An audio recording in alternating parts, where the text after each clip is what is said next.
All right, welcome to Halitics. I'm Hal Ginsberg, and we're on. Chuck is eating his lunch, I guess, or is that a very late breakfast, my friend Chuck Pinocchio?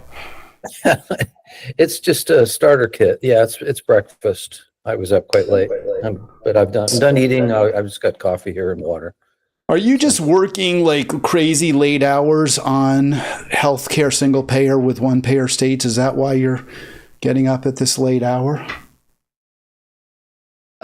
There's some of that, but a lot of it's communicating with my friends in the swing state, Pennsylvania. Yeah, as you know, and some of your listeners may know, I ran for U.S. Senate back in '06 and organized my faculty at University of the Arts. It was a successful union campaign, but I was fired.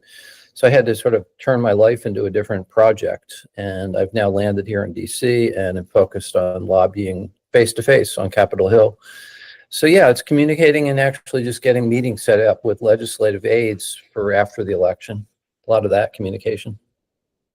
Chuck Pinocchio with us. He's president of OnePayerStates.org, friend of the program, and he I guess is going to push back against my pro-Jill Stein rhetoric pretty aggressively. We're going to get right into that. We're going to talk about the ethics of voting, either for an emerging party candidate in an election where one of the two candidates is widely viewed and with reason as fascistic, and the other candidate is widely viewed and perhaps with or without reason as at least significantly less bad. So we'll get into that conversation. But Chuck, as always, I do start, or at least I have in the past year since I've been doing this. I've been doing it for over a year, but in the past now well over a year, the tragedy, the ongoing carnage, genocide in Gaza. So just real quick, and then we'll get into the ethics because I don't want to use up the program or hour just talking about Gaza, as tragic as and as important as it is. So the latest count there is over 43,000, and we know that number is very significantly under the true total of dead. You see the rubble there, the latest Israeli strike. Yesterday was a bad day. They're all bad, but yesterday was especially bad with over 100 dead. I reported that a strike that occurred yesterday morning on my program would lead to a higher count today than we've even been seeing in the recent past. So we have 102 deaths in the previous 24 hours. That would basically be Tuesday. It's now, of course, Wednesday. So this is Al Arabian News. Well over 43,000 dead. It's just horrific. It's just awful. And there's really, one organizer I spoke with, Chuck, before we get into more of the specifics of this race that I was speaking to, she said one thing that really bothers her is how many people don't seem to get just how awful this is. Is that your sense as well, that people aren't quite integrating just what this means for our nation's soul, that we're supporting this country, Israel? Yeah, it's just a minority of our citizens who are paying even minimal attention to it, and the coverage here in the U.S. is pretty paltry. That's why I go to other sources. I'm sure you do as well. Al Jazeera, drop site news. This is the Intercept crowd, right, of Ryan Grimm and Jeremy Scahill. They're doing some pretty good work. Mehdi Hassan over at Zateo. Yeah, I've got a lot of friends on the grounds, in Beirut. So I'm deeply affected by this, and so I welcome the conversation. And you also know that I've got my doctorate's in diplomatic history, which is the study of American relations with the world. So it has a devastating impact on me. But to your point, it's not on the radar screen. The vast majority of Americans, unfortunately, even though we're weaponizing, we're supplying, we're arming, greenlighting. Not just the attacks on Gaza, of course, but it's spreading deep into Lebanon. They hit the Bekaa Valley the other day as well. That's reaching far north, and that's getting close to Syria. That's right next to Syria. So yeah, it's really devastating. It is a genocide. And our hands are quite bloody, and there's just no excuse for it. And we have to change that course. Appreciate that very much, your analysis there. And yeah, the situation, worsening, of course, with the theater of operations that Israel has expanded into Lebanon, more deadly activities on the West Bank and attacking Iran as well. So this is all terrible. Let's get into this discussion of the election here in the United States. Obviously, it has implications for what happens in Israel. And before you and I get into this, I do want to just show this clip. This is a discussion between Nathan J. Robinson, an historian who is counseling, was arguing for Harris, and Glenn Greenwald, who is not. And it's going to be short, but I think it goes to what you and I are discussing, and I kind of wanted to play it because it just so intrigued me. I also wanted your reaction. So here we go. Sure. There's any kind of red line that a party should not cross in order for people still to be willing to support them. So it's one thing to say, Democrats have done a lot of things I find immoral. They've supported a lot of wars I dislike, but on balance, I still find them better, so I'm going to vote for them. But you have used the word genocide, meaning that the Democrats have actually crossed the line of supporting a genocide. If you want to talk about how you think Chomsky would see that, that's fine. I'm interested in how you see that as well. I mean, is there any line at all that a party can cross where they become ineligible for a defense on lesser of two evil grounds? Well, I think you have to distinguish between what you so you use the phrase support. I mean, but Chomsky, when he talked about voting, basically boiled voting down to the fact that one of two outcomes are going to occur in the world, right? Unless there is, something incredibly unexpected it's going to happen. Either Donald Trump or Kamala Harris is going to win the 2024 election. And so the way Chomsky looked at voting had nothing to do with red lines. There are all kinds of red lines you would have if you were, you would never be able to vote for one of the two candidates. He saw a bundle of consequences here and a bundle of consequences there, and he said which of these sets of consequences is marginally worse than the other, and that was basically the end of the analysis. And because he all right, so I cut it off there, a little bit abrupt, apologize for that, but you got the point. Are you sort of there with Chomsky, and Robinson later endorses that viewpoint? So far, I'm following their thread. I may go in a different direction as down the line domestically, and also internationally. I don't know what their view is on Ukraine. I don't know what their view is in terms of global trade. He says that Chomsky, just to interrupt you real quick, he says that Chomsky would endorse Harris, that Chomsky preferred or felt that Biden was definitely the lesser of two evils, as he would Harris, and that's how Robinson views the race as well. And they make the point, again, it's not really a question of red lines, it's that you just say who's going to result in a better outcome for me and for what I believe, for my values. Yeah. So, one thing that I'm really disappointed is not the word. The press has bought the Republican line that Biden equals Harris. Right, that Harris is co-president, is the way basically that the narrative is being discussed. That Harris has every bit as much complicity in all the decisions that Biden makes, for good or bad, and that's just not what a vice president is.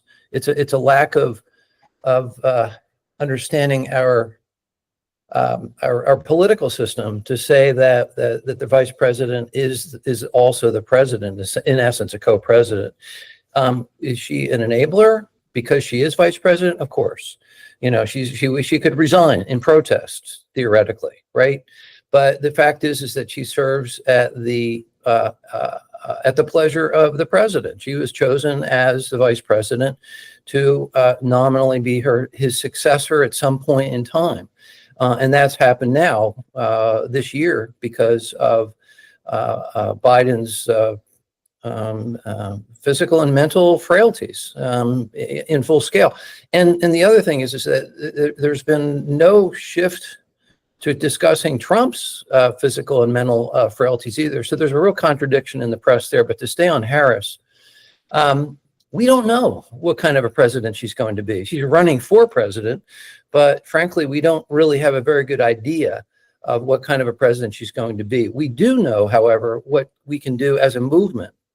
When FDR came into power, when Kennedy came into power, when Johnson came into power, Carter, the whole string of Democratic presidents, we were able to move them on a number of issues, depending on the president, depending on the circumstances, and so forth. In all cases, we moved them to the left, right? Can we agree on that? That the movement? No, I wouldn't agree with that at all. Certainly not with Obama. If anything, he moved to the right. This is kind of a back and forth, but certainly not with him, not with Bill Clinton, who signed welfare reform and the Omnibus Criminal Justice Act, both which moved us in the wrong direction. He had campaigned against NAFTA, then he signed it. So I do not agree with that analysis, Chuck. Okay, fair enough. The point that Josh Fox makes in the clip that's available on Instagram for folks to take a look at. I'll play clips of it too. And again, yeah. I have that, and I really wanted to get, because I know you want me to feature that, right. And I will feature it. It's just I had some trouble with the recording, so we'll do the best we can. But yes, go ahead with Josh Fox. Yeah, no. We'll get to Josh Fox when you play that clip, but I do want to finish with Harris. The fact is that she's not Barack Obama. She's not Joe Biden. We don't know who she is. We don't know who she's going to be. Yeah, Clinton was a deep, deep disappointment, but we did get him to do things on foreign policy that nobody anticipated. There were no boots on the ground when he was president, if you remember. Bombing, yeah, horrible, horrific. No excuse for it.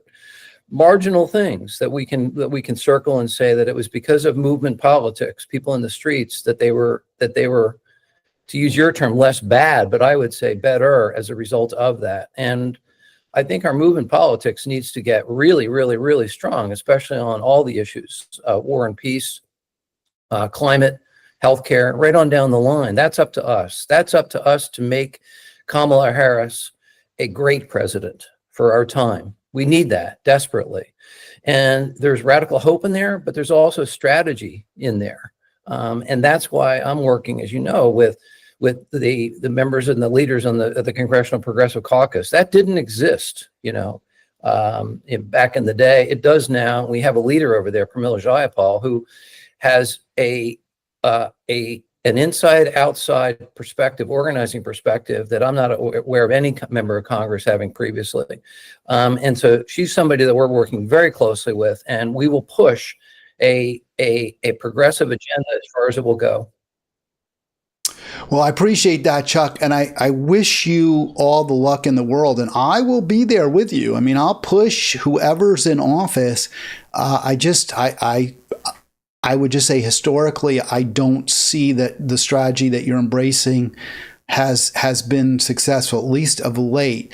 We did have some really good Democratic presidents in the mid-20th century. At least in certain areas, they were great. In other areas, maybe not as much so, especially with LBJ and the Vietnam War. But I give him a lot of slack for that, to be perfectly honest with you, for what happened with Vietnam. I don't think it was really what he wanted. I think it was pressure from hawkish Dems, Democratic hawks like Scoop Jackson. But again, I hope you're right. Let me ask you this. Do you have signs? I mean, is there, I agree with you, Harris is not Biden, but she's embraced Biden. She has not been able to identify any areas where she would have acted differently than Biden, nor has she indicated any policy changes. In fact, she said just the opposite when she's been interviewed. So I'm going to ask, at least that's what I've heard. You see it differently, I think. So where do you view Harris as different than Biden, and why? Well, she has, even on the one hand, she walked back her personal position, her presidential candidacy position in support of Medicare for all, which is the space that I work in quite a bit, right? Healthcare. But she has said that it is a point of emphasis that she wants to put funding into Medicare to allow home care, so people don't end up in institutions and hospitals. so that they can actually get medical care while in the comfort of their home. That's a significant change. She's also indicated the possibility, and this aligns with Pramila Jayapal, potentially lowering the Medicare eligibility age. She has said that in a couple of interviews. I'd like to nail her down on that, absolutely. And then also to push her in the direction of bringing children from birth to 18 or maybe up to 26 into the Medicare system. So that's our goal. And then she does want to restore the child tax credit. And she does want to get much greater aid to small businesses. That's a difference from Biden. And so there, in her comments that she has made about this war, this Israeli war on Gaza, indicate that she is going to push harder.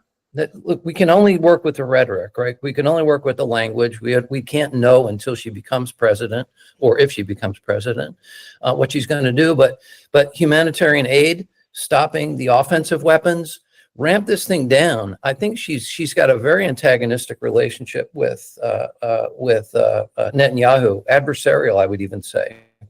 So I see hope there. Others don't see it. That's fine, but I'm looking for opportunities where we can push her on foreign policy, on domestic policy, and the alternative is a domestic terrorist, and that's who Donald Trump represents. And to the point that Robinson was making in that interview with Greenwald, we're going to have one of these two individuals at the helm come January 20th. And who can we work with? We can work with Harris. We cannot work with Trump. We know the project. Let me just jump in real quick. We're getting a little bit of freezing video from you, Chuck. I was listening closely, but it was a little distracting. That's why I just put myself on screen. Hopefully your video will come back. And I just want to apologize to viewers if we have some tech issues. Before the program, my system was acting up a little. It hasn't been doing that, so I am very, very sorry. Let's hopefully, Chuck, you will stay clean, because your view is great. I mean, I just put you back up. So hopefully this won't recur. Maybe it's something I'm doing on my end. But back to you're saying, yes, some of us like me are much more skeptical, or I just don't see the hope there, right? I mean, I was so optimistic when Obama was elected. I really, really thought he was going to be a change maker, and he wasn't. I mean, he did a lot of things that ensconced and empowered elites, and kept pushing us down the wrong road. So I want something a little more. I want something definitive from Harris, and I think you'd acknowledge that we have not gotten. 100%. And I have to say that I don't go in with optimism. I go in with hope. And I make a distinction for your listeners. I think it's an important one. And that is that hope is informed with facts and context and historical understanding of where we've been and where we're going. And it's also informed with strategy. I think a lot of people go into, and I'm not saying this is you and how you define it, but a lot of people who rally around this notion of optimism are often Pollyannish and just hoping of hope that this person is going to be. We dropped the ball on Obama, and part of the problem is, I think your listeners know, is that he was given a free pass by the Black Caucus in particular. As America's first Black president, they gathered and said, we're not going to question, we're not going to push back. So it was practically only two prominent Black political figures, Tavis Smiley and Cornel West, were the only ones who were openly critical of Obama. And we agree. I mean, I agree with you that Obama's presidency was deeply disappointing, but not surprising, because he was recruited by the Hamilton Project, something that I would encourage folks to Google. Hamilton Project. It was a Robert Rubin-led project to recruit a corporate-friendly, Wall Street-friendly Democrat to run for president. So we actually knew that was coming, if you were aware of it, but it was not covered in the mainstream media, and it's almost gotten no coverage even since then. So that's the tragedy of the Obama presidency in many ways. Chuck Panacchia with us, onepayerstates.org. They're advocating for single-payer health care. Chuck believes that the hope for a better healthcare system, maybe not single-payer in the next 4 years, but to the extent that we should have some reason for optimism that improvements will be made in the system would come in a Harris presidency. Chuck, I got to apologize to you on this. I have done everything I can to get that Fox video. I'll play a little bit of it for you because there's a little bit I can play, but it's quite long, and I didn't want to play all of it. I'm having a heck of a time. But let's see if we can get a little bit of this in, because I know that he had a lot. And then you can explain, by the way, what maybe really you felt was most relevant in what Josh Fox was saying, if we can get it here. Just to say about one pair of states, our focus is getting states to adopt universal healthcare systems, right, to model at the state level. So that's our path or theory. So here we go. Let me see. I do have something here, and I got that. Before we talk about states winning, though, how is your podcast going? I know you just did one Sunday, right? Your latest was Sunday? Yeah. It's a monthly radio program. Actually, it's on internet radio, and it's going very well. Thank you for asking. Appreciate that. Yeah, we've been bringing some great folks on. We'd love to have you on at some point. Well, I'll never say no to an open mic. So you send me the date, and if it's 3 a.m., that's fine. If that's the only time, and on a Tuesday morning, whatever. All right, here is Mr. Fox, Josh Fox. He is a pretty prominent progressive activist at Enviro. I guess he's a filmmaker as well. Do you want to give a quick intro, and we'll do what we can with this? I know I've had trouble getting it to work correctly. Charles. He really made his name with the production of a documentary called Gasland, which was an expose of the fracking industry. And he moved from New York to Pennsylvania, Bradford County, Pennsylvania, a gorgeous rural area that was in the crosshairs of the energy industry's intent to drill down. 65% of Pennsylvania, the land sits on natural gas deposits beneath the surface, 65%. And so what he did real quickly is he traveled out west to see where the first instances of fracking were occurring, and he went to Colorado and he went to Wyoming. And there's a very famous scene, if you saw that clip, where some of the residents in the area of where fracking was going on, they literally could light the water coming out of their faucets. They could light that on fire with the ignition of a flame. That's how bad the water was devastated by the gas fracturing, which involves shooting chemicals into the aquifers, into the underground water table system. So he made himself quite famous there. And then he was also helped. He was on Bernie Sanders' campaign in 2016, and then again in 2020, helping with media production. A lot of Bernie's campaign films and so forth. Josh was behind a lot of that, and he's been very active in specifically the anti-fracking movement, but the climate movement. He made another film on the devastation of the climate change when I forget which of these devastating hurricanes was the one that hit New York the worst, that caused the flooding in the subway system. I'm probably wrong. I'm going to say Katrina, but that's probably incorrect. I don't know. Yeah, it was another one. There's so many, right? We've had now 66 emergency hurricane calls this year, which is through the roof. This is a disaster, and he understands it, and he understands that and I do too. Harris used to be opposed to fracking, and now she's supporting it, which is unfortunate, but she's making a play for the votes in Pennsylvania. She needs to win Pennsylvania to get into the White House as a practical matter. So we'll play the clip and take it on the other By the side. way, I looked it up. Hurricane Sandy was the the deadly one in New York.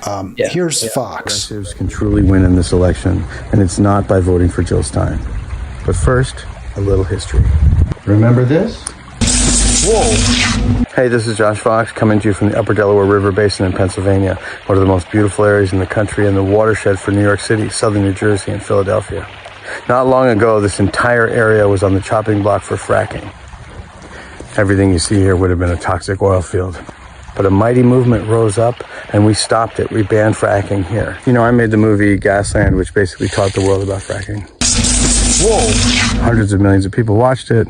We educated the world from this place. And we won. We banned fracking in the Delaware River Basin. One of the greatest achievements of the environmental movement in this century. We were able to convince the Democratic governors of New York and Delaware and the president, who at the time was Barack Obama, to ban fracking. All right, so you can see there's definitely some tech issues there. I'm going to just stop it because it just really is getting a little glitchy, and I'm not clear why, Chuck. These tech problems drive me crazy. Yeah. But so do you want to continue a little bit more? I mean, he makes the case, and I'll just give a quick synopsis, maybe, and you can go on. He makes the case that, well, he doesn't like, as you said, a lot of Harris's policies, and she does now support fracking.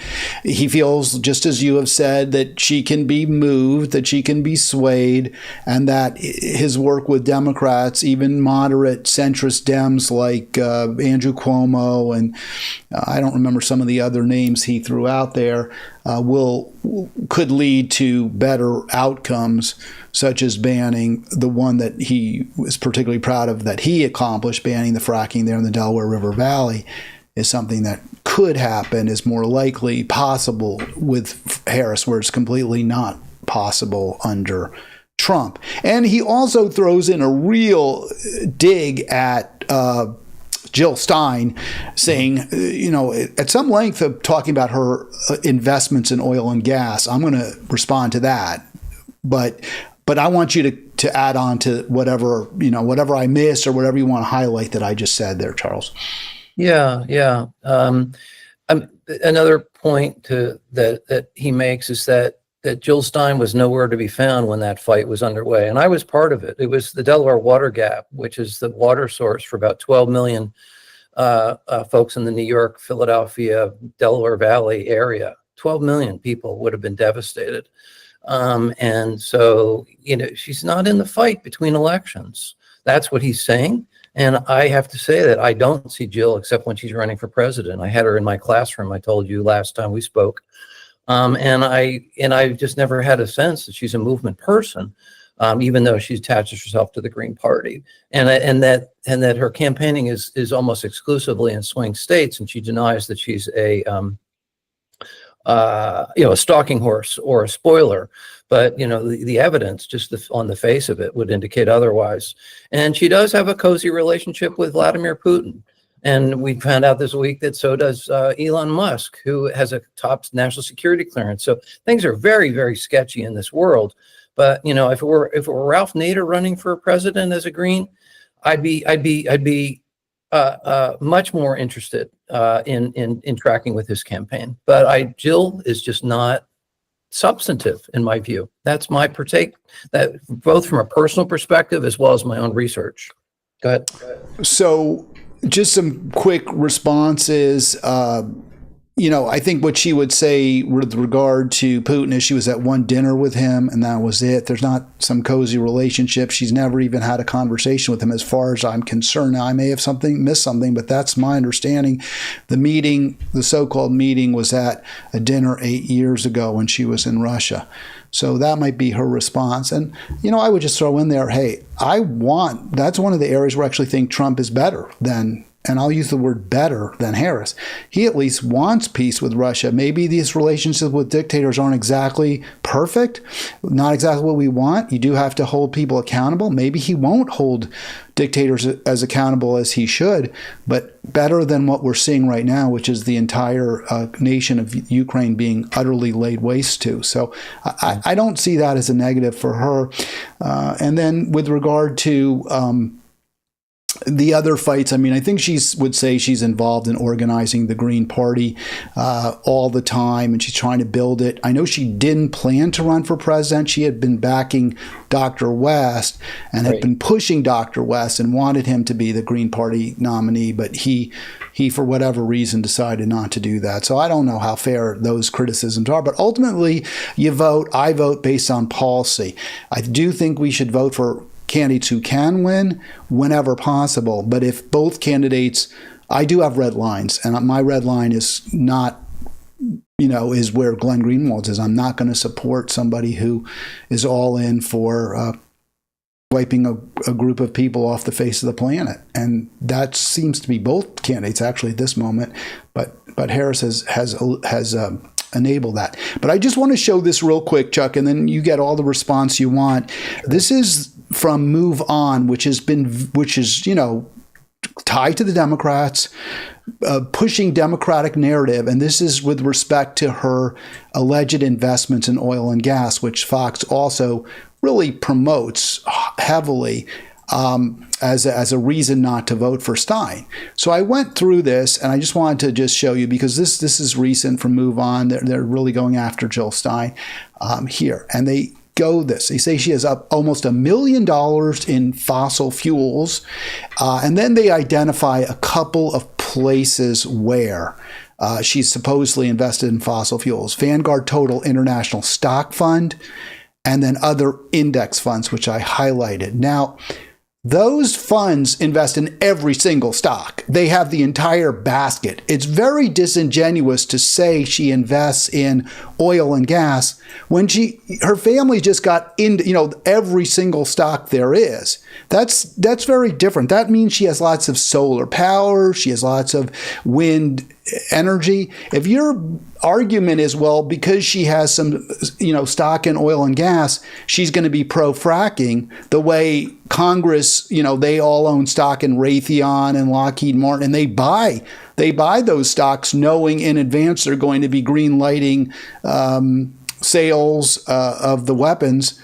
That's very different. This is any harm that might come to, she's going to promote, if she promotes green energy stocks through her policies, that will actually hurt oil and gas. So I don't think this is anywhere the same. And I did actually do a screen capture here of the stocks that she does own personally. These were the only ones. Everything else are these index funds. There were no oil and gas funds. There were no energy funds whatsoever. It was all just these total index funds. She has 5 individual holdings that I could find. Home Depot, IBM, Kyndryl, which is IT services, Merck, which I don't love. I'm not saying I love these personal holdings. I don't like that she has for-profit pharmaceutical. That is an argument I think you could make against her candidacy. There is some hypocrisy there. Organon, which is another global health, I think they're nonprofit. Well, they wouldn't be nonprofit because you can't own stock, but I think they're sort of a more, unlike Merck, not quite as rapacious. And then Minnesota Mining and Manufacturing, Triple M at the bottom. So that's it. I think it's really unfair to say, well, she's investing in oil and gas when she's just investing in index funds. But you can respond and tell me why I'm wrong if you think I'm wrong. Well, by investing in index funds, you are, as you said, investing in everything. And this is my criticism of the energy policy of Obama and Biden. And I certainly hope that we get Harris to revisit this question. But sort of like the energy policy of everything, right? So yeah, wind, solar, hydroelectric. But then drilling. And so I object to that, and for the same reasons. And we have yet to see where we can move Harris on this. But I'm a socially responsible investor myself. My TIA, through the Teachers Investment Fund, I make sure, and I have choices to identify socially responsible companies where my own pension funds are invested, and I make sure as hell that they don't get into these other into these companies that you ticked off here, and these index funds. So I think it's a poor excuse for anybody to say, well, I didn't know, or I couldn't know, or I had no choice. Well, you actually do have a choice. So that part of it to me is hypocritical. Does it mean that Jill Stein, if she were to become president somehow, that she would be pro-fracking, et cetera? No, I don't buy that. For the same reason, I don't buy the argument that we can say definitively that Harris it cannot be moved on certain issues. So it's ultimately it's on us. Ultimately, I circle back to the movement politics and try to get away from the personalities and the emotions involved there. Because anytime when you're talking to somebody who supports Trump and you mention Trump, their backside gets up, and they get very defensive. I'm not that way with Harris. I'm willing to have this conversation. I'm willing, absolutely. I walked out of the DNC convention in 2016 when Bill Clinton walked on stage. And I did so, and then I enumerated 10 reasons why I was protesting and walking out of the convention, and in light of what Bill Clinton had done to the Democratic Party, which he had taken on bended knee to Wall Street. So there's no apologizing whatsoever. I'm not a partisan Democrat. I'm a practical person. I want to get as much progressive policy work done as possible. But we cannot do that, obviously, with Trump, and Trump or Harris is going to be the one who wins this election. So to me, it's a practical, moral, ethical, strategic decision that I'm making, and I don't like smearing, people based on. And I'm going to agree with you that it's a stretch to say that because she's in an index fund, that indicates how her policy is going to go. But at the same time, she does have a choice to pull out and to reinvest her dollars elsewhere. I think it's a very fair response. I get that. I mean, ultimately, a lot of times when you vote, it's a balancing test, and you have to say, is this? I mean, one thing that Nathan Robinson said that I thought was fair is if you have red lines, presumably you could never vote for anybody because all of these presidents have done really bad things. And I think that's true. I think that's a fair point. But but that doesn't mean I don't have them anyway. I mean, one of them would have been torture. I couldn't have voted for Cheney Bush, because of their support for torture. There were other reasons I wouldn't vote for them also, but that was a very, very big one. One of my big red lines was Trump separating families at the border. That's terrible, terrible thing that he did. I think that's probably the worst thing, in my opinion, that he has done. So those are big, important issues, and for me, and likewise is the Gaza situation. But I think one area where what frustrates me as a pro Jill Stein Green Party advocate who is contemplating has put like a tiny little pinky toe in the water for Harris. What frustrates me is the argument, well, we have only two choices. And what I would say to people like yourself, who's an organizer, but even much more so to someone like a Chomsky who has real influence, is why don't you use that influence to try to change the situation, to try to change that dynamic? Because it's like Heisenberg, right? You look at something, it moves. If we don't accept that box that the corporate and billionaire elites want to put us in, is which you either have to choose from column A or column B, and both of those really are all in column one, which is pro us. That's the only way I think we're going to really get what we want. Yeah. And I totally get that. And I've gone through that cycle of thinking in my own life. So I can identify with it. I would just say that, that we're in a truly existential moment. And people may have said that before, and that word may be overused, but I don't think so.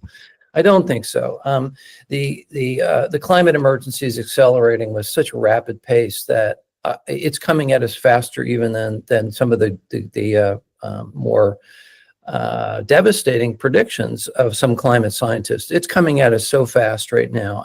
We're not in a position to do anything but mass accelerate our movement politics. And we talked last time about universal basic income as a means of getting more people in the fight, which is if you put a floor beneath people, a roof over their heads, a meal a day, 3 meals a day in front of them, and they can become full-time activists, we will exponentially grow the size of our movement. That's why I fully support universal basic income. One thing I did flag that I don't want to lose here is the implication that somehow Trump is a peace candidate and anti-war. No, nothing could be further from the truth. In the fact that he has greenlighted Putin to do whatever the hell he wants. That's his phrase. Whatever the hell he wants. That's what he has said. He wants to pull out of NATO, and I get it. A lot of people are critical of NATO. They see it, and understandably, as an outdated imperialist, arm of Western capital. I get that. And I agree with part of that analysis. It's what we have to work with right now. And, this whole idea that Trump coming to power, he says about Netanyahu, finish the job. and that in no uncertain terms, he wants to give no restrictions, even rhetorical impediments to what Israel's doing with Netanyahu, who is obviously a war criminal and a genocidal maniac. So I think actually globally, internationally, things would be much worse, even, with Trump than Biden. And I think we have a chance to actually turn the tide in the other direction with the potential Harris presidency. And that's up to us. That's really on us, much as the Vietnam War, the anti-war movement was able to keep Nixon. If you remember, Nixon admitted this himself. He said, if not for those protesters in the streets, I would have dropped nuclear weapons on North Vietnam. He said that in his first memoir. It's come to light in more recent documentaries. I've known this for decades, that without us in the streets, Nixon would have started a nuclear war in Vietnam, and that could have gone global. But that argument could go the other way too, Charles, because you could say Nixon was a Republican. Nixon was the worst option. You could say the real problem is all those protesters in the streets and in the 1968 convention elected Nixon rather than Humphrey, who is the one we could really move, not Nixon. And yet now we find out maybe Nixon was movable. So that kind of, I think, is not a great argument for you, because there's the Republican, one of the worst presidents of all time, and he acknowledges having been moved. Right. Well, I mean, in the case of Richard Nixon, he was a practical politician. He was not ideologically hamstrung. And like John Dean, who was his personal president, his personal secretary, and blew the whistle on him in Watergate, John Dean said, with Richard Nixon, he would lie about the big things. With Donald Trump, he lies about everything. And Trump is all about Trump. I think if that's not clear to people at this point, I don't know when it's going to be. Nixon was an aspirational president. He was an ambitious president. He was somebody who, helped to create the EPA. But he was coming into the presidency at a time when America was, in its most liberal form, arguably, right, in modern times. So he was having to deal with a society that was more mindful of civil rights, more mindful of student rights, the free speech movement, and so forth. And I don't blame the anti-war protesters for electing Nixon, even though a lot of them blame themselves. I've had this conversation with many people a few years older than me, because I was, 8 turning 9 in 1968, so I wasn't in the streets. But at the same time, the politics back then were in many ways even more frenetic, as you know, because we had a draft, a conscription. It was the law that people were, not until 1973 when they rolled that back, so that the desperation in the streets was even more acute than it is today. What people sometimes called informed self-interest is why people were in the streets also, because they didn't want to go off to war. And what was going on in Vietnam was arguably, again, another genocide. So I'm not even going to your point. No, I'm not. I just want to be clear. I'm not blaming the protesters at all. I think people should protest, even if the risk, if something is truly evil and wrong, they should protest, even if there's a risk that it could lead to, potentially a worse outcome. We don't know what will happen. I think people do have a moral obligation. I'm not blaming them. What I'm saying is that it appears that even with a president like Nixon, who, yes, he was pragmatic and he wasn't a real ideologue, but then I think you could make the same argument about Trump. Trump's not really an ideologue either, that these people are movable even when you may not expect them to be. That's kind of my point, I think, is that. But I showed that image there. You were talking about climate. I agree with you. I totally agree with you that we are facing these terrible existential threats, and it's as bad maybe ever, right? It's in entire history, not just of humankind, but of the entire planet. We're facing the sixth rate extinction. It's ecocide. We're doing it to ourselves. Yes, it's been much hotter, of course, on this planet when there was more carbon in the atmosphere, which is exactly where we're putting it back as quickly as we possibly can. And we've never seen spikes in temperature the way we're seeing now. Scientists say they've never been able in the data records to see it. We are watching a genocide unfold before our very eyes. So I agree. These are terrible, terrible times. times in many ways, and the threats are as real as they've ever been. But that, to me, is also an argument for doing something very, very different. That's for an argument for me to say, okay, what we've been doing hasn't worked. Electing Biden, electing Obama, electing Clinton, that didn't change our trajectory. So we have to think of doing something very, very different. Yeah, it didn't. I would agree. It didn't alter the trajectory, but it slowed the trajectory. It maybe sound like a marginal point, and I don't even want to argue how many angels are on the head of a pin here. I'm looking forward, and I'm looking forward to working with the Harris administration, and also, getting to people who are close to Kamala Harris. They may have talked about this before, but people like LaFonza Butler, who is very close with her. She's a sitting U.S. senator from California. I'm meeting with her staff and communicating on a regular basis. She's very likely to get a staff position. Same thing with Ro Khanna, who has a very close relationship with Harris. He may end up in that administration as well. There are ways to work this strategically and tactically so that we can have a greater impact. That is not usually the case. I'm the only dedicated single-payer lobbyist ever in Washington, D.C. Why is that? Why is it that our movement has not had a dedicated lobbying shop here in D.C.? Why is that? We have to ask that question self-critically. I always appreciate the conversation with you, because you push me, and we push each other to rethink the assumptions in our own thinking about strategy and tactics. But we can't do, I think, to your point, and I agree with you, is that politics as usual is not going to help. It's not going to work. We have to do things that are quite different, and we have to embrace different methods and open the entire toolbox, with the exception of violence, to change, as you put it, to change the trajectory in a dramatic way. We're going to make Harris be a great president, and that's on us. That's us. That's our responsibility. That's how I view it going forward.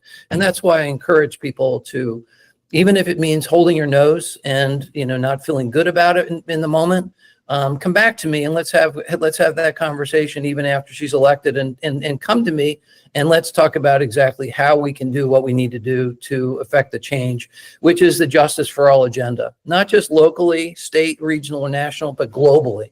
That's where we have to push. We have to push toward a justice-centered global movement that really tackles all these issues, these broad humanitarian issues at their very core, at the very root. Well, it's great having you on, Chuck. Always. You're right. You do. I really reconsider a lot of my views. I very rarely change them, but I do reconsider. But I think we're all kind of in that. Maybe when we were a lot younger, we were more open to revising our views. But no, I absolutely do. I want to throw something at you. This is something my wife said. This was an argument she made, which I actually thought was a good one. She said, and I said that like I'm surprised that my wife made a good argument, but I'm not at all. She always makes good arguments. I want to be very, very clear. She does. But when I say it was a good one, is because I've heard a lot of arguments for Harris that I don't generally find persuasive, although I think yours are persuasive, and hers was as well, but it wasn't one you've raised. So let me make it for her, to you. Okay, Hal, my wife's talking to me. I get it. You really don't like Harris, and I agree with you. There are many areas where she's very problematic.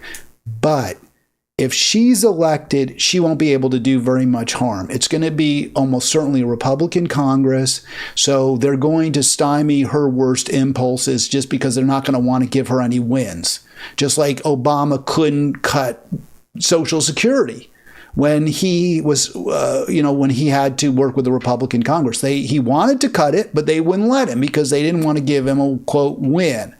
So Harris won't be able to do all that much harm if she's president, whereas Trump will probably have a Republican Congress and they'll indulge his worst instincts. Your reaction to that argument?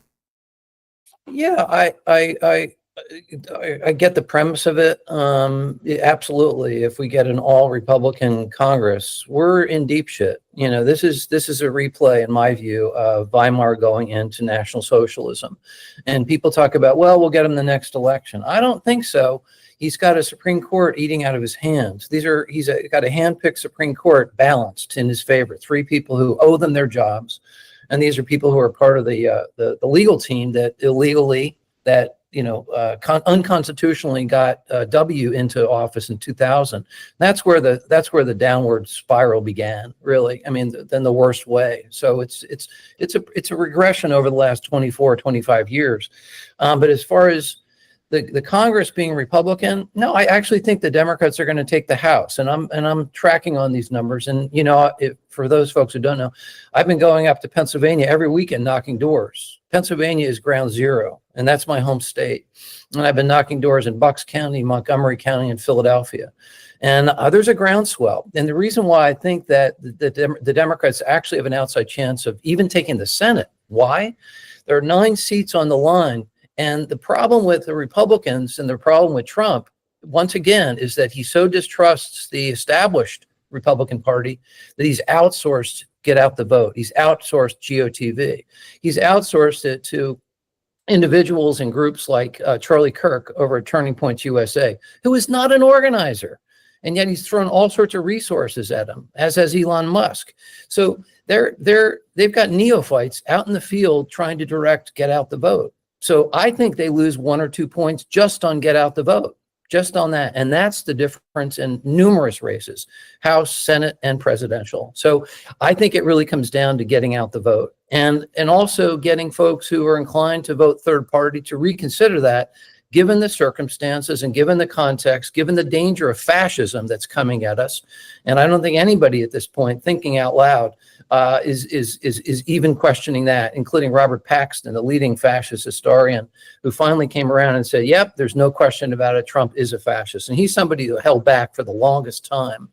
So given the consequences, the circumstances, the fact that the Democrats have a much stronger ground game, I think they're going to win. But if for some reason the Republicans do sweep, for whatever that reason, viral, what have you, we're in very deep trouble. And it's going to take probably a generation to dig ourselves out of this hole. So this isn't about, to me, it's not about Jill Stein or Kamala Harris or any one individual. It's really about the person I see in the mirror and the person that I see right here in front of me, you, and the audience that we're speaking with. It's got to be relationship building. It's got to be building a movement based on trust. And I hope age is not the determinant for cynicism, because if anything, I'm even less cynical than I was 20 years ago. I've revisited my entire premise of organizing and have come down with a strategy that's based on radical visioning. We've talked about that a little bit. And I think radical visioning is a better way to see this world where we are right now and the possibilities for the future. And like you, I'm an agnostic. I question everything. I think that's healthy. But I think radical hope and smart strategy, that's how we're going to create a better country and a better world. Yeah, I don't consider myself particularly cynical. I would say I'm depressed about the future based on reality, but I wouldn't say I'm cynical. I think that what's so sad is, again, if we put ourselves in that duopoly box and we say we have to support one or the other when both have been so destructive, so harmful, when there's virtually no light whatsoever that you can really see coming from either side, except you do say, and I agree, maybe we push them, maybe every now and then the Democrats do throw a bone, but it's that's what's cynical. They're like, well, we'll give them this and then they'll keep voting for us. We'll make a big show of being pro-trans because then we can pick off a few trans votes. But in terms of actually guaranteeing health care for everybody, forget about it. So that's what I think is where the cynicism lies, is continuing to do what hasn't led to an even okay outcome. It's led to a terrible outcome. I showed that slide there. Iconic Mount Fuji, completely without snow. We're probably going to have a iceless Arctic one of these summers or one of these years pretty soon. One of these Arctic summers. So I just guess where you and I really part ways, Chuck, is in our vision of the Democratic Party. You see it as an entity that can be moved, that has some positive elements in it. I ultimately see it as toxic. Yeah, so I don't quite say it that way. I see Harris as similar as I see the Democratic Party as a bridge to a better place. In other words, it's unavoidable. We have to find a bridge to get over these shark-infested waters, and it's the only viable bridge in front of us. That's how I see it. The Democratic Party it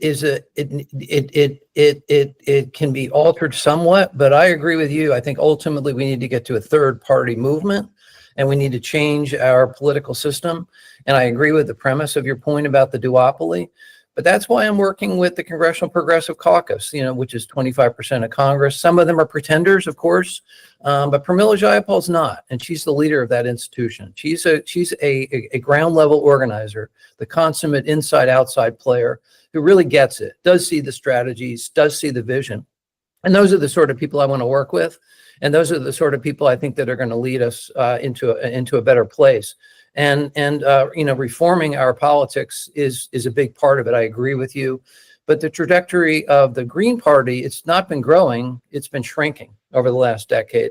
And so I think let's have this conversation about maybe going in a different direction altogether. Just wipe our slates clean and just have this conversation after the election.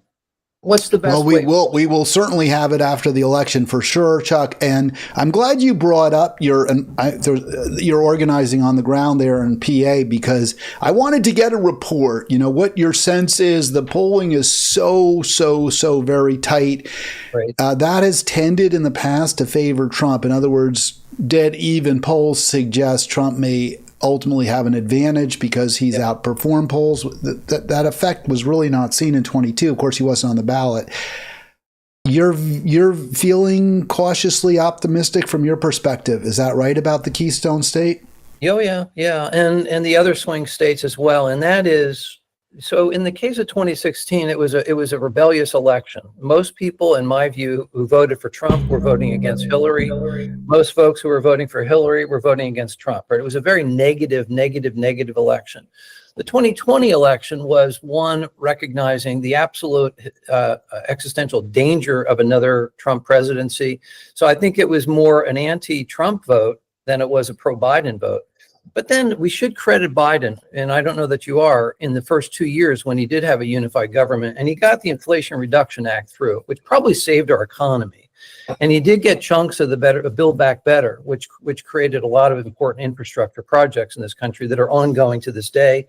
And he did get the child tax credit that lifted millions and millions of children out of poverty. And that's something that Harris has promised that she would restore. So it's not been all bad. And it's been us. It's been us. When I say us, it's been movement people that got Biden to do good things that none of us even anticipated.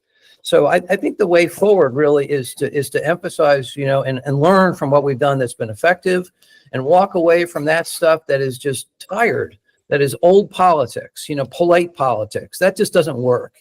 Dialing your member of Congress, writing letters, blah, blah, blah.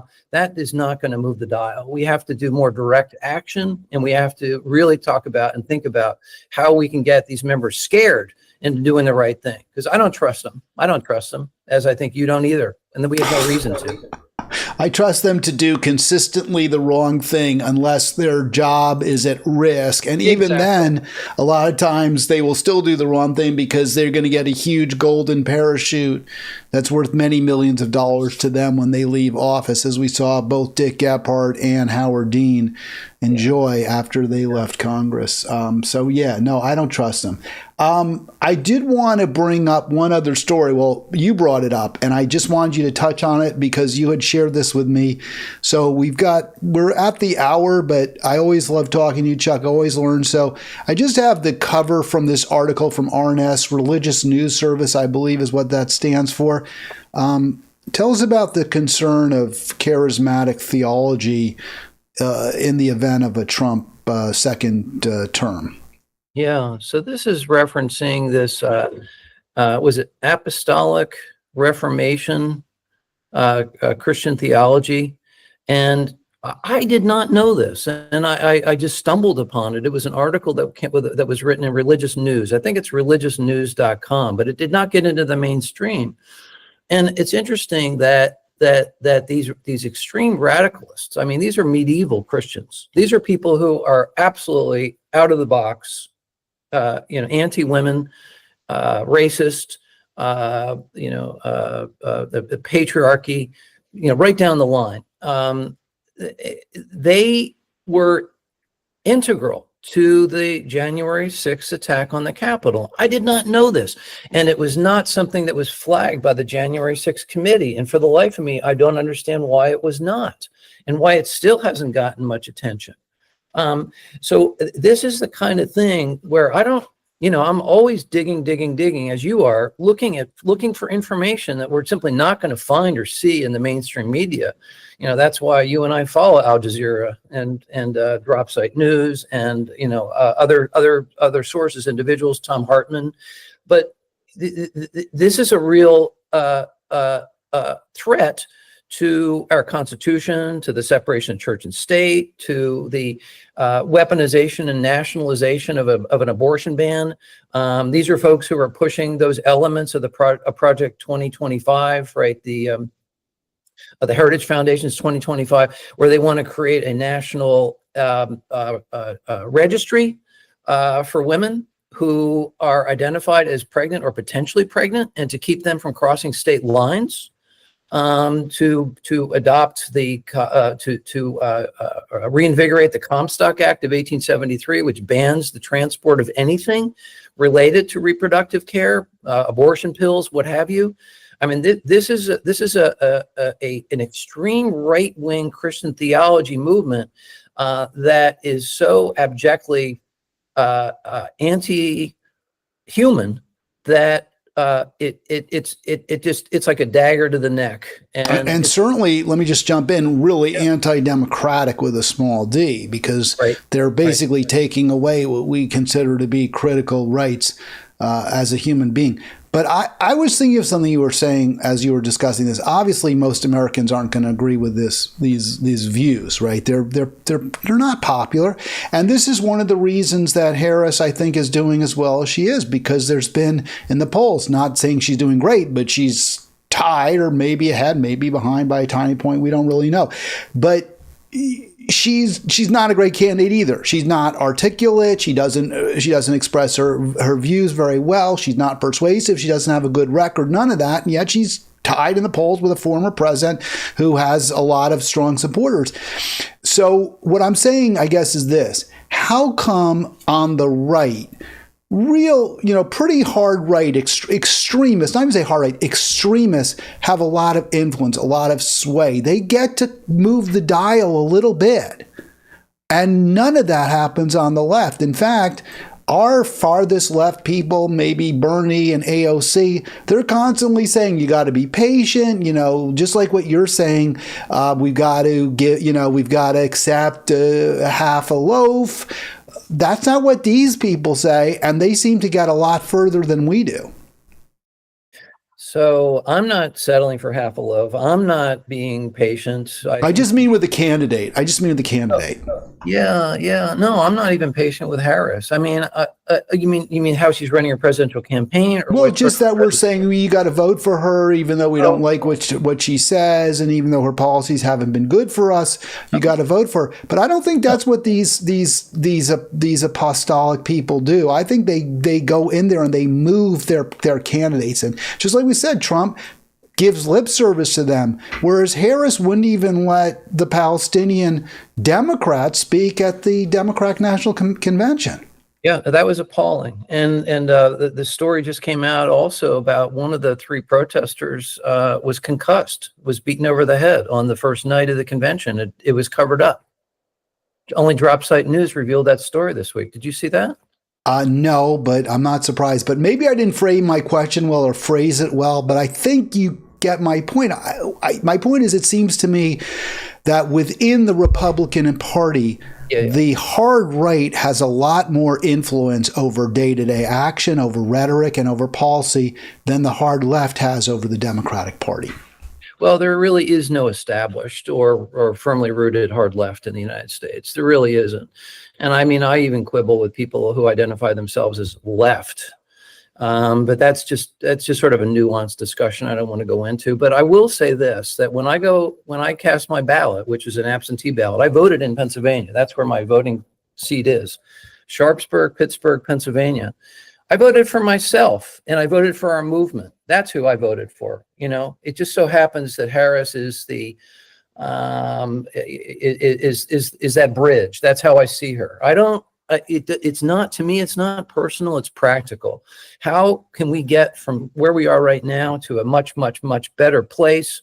We do so by working right now with the only institution that's the only game in town, let's just say, right now, and that is the Democratic Party and the wing of the Democratic Party, which is, I would just say, mildly left. You know, Bernie he calls himself a democratic socialist. I call him a social democrat.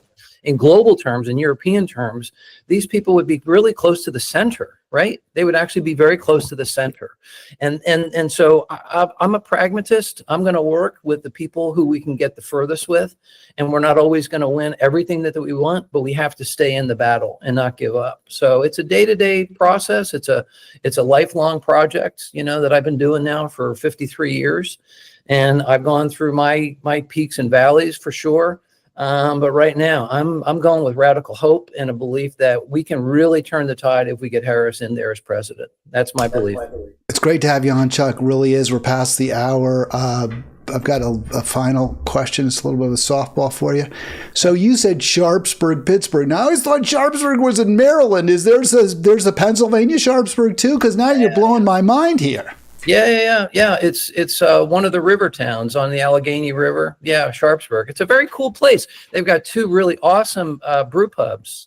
So I like Pennsylvania. I like that there's a lot of rural character and you have those small towns. I mean, there's a lot of poverty. It's very tough. It needs a lot of support. Government support doesn't get, but it is cool and more manufacturing there. You can understand why some of those voters have soured on the Democrats. But yeah, no, that's very cool. Although, you know, Western PA, keep watching Western PA, because we just elected, right, 2 years ago, our first Black Congress member, a female Congress member from Pennsylvania, Summer Lee. Summer Lee is awesome. Can you? She's agree to great. that? Yeah, she is. She defeated AIPAC too. Or at least she scared them, so they're like, we're not even going to bother trying to go after this time. Yeah, and they elected the most progressive by far executive to head Allegheny County, Sarah Innamorato. And they elected their first Black mayor, progressive mayor in Pittsburgh. So Western PA is rocking. I'm telling you. And it was Western PA that flipped the State House, which was not expected at all in 2022. So there's a lot of really good organizing going on in Western PA. You know, so I'm all in with that work. And was big and was an important part of it as well. It was door knocking. We have to talk to people. We have to meet people where they are, and that's why I really believe in the power of canvassing. I want to second what you said, and it's better coming from me even than you. Chuck's a tremendous organizer. He's done an incredible amount of great work, and we both have. I have my issues with the Democrats. He does too. But the Democrats that he is really pushing, these are the farthest left we're going to get, and sometimes even further left. Sarah's really good. Sarah Innamorato. Summer Lee's been impressive. I mean, sometimes I wish they would be willing to say no to their bosses like Hakeem Jeffries. I mean, always, but again, she's pretty much the real deal. So great work, Chuck. Keep it up, man. Thank you. You bet. And love to your family, you and all your listeners here. Catch you on the other side. All right, we'll talk to Chuck after the election. Sounds like he is, I'm going to put the words in his mouth. I'm also going to take him off screen because that way, yeah, there we go. But sounds like he is projecting a Harris win. So for those of you who are strong Harris supporters, you got to be happy about that. I'll be back tomorrow. Have a great afternoon.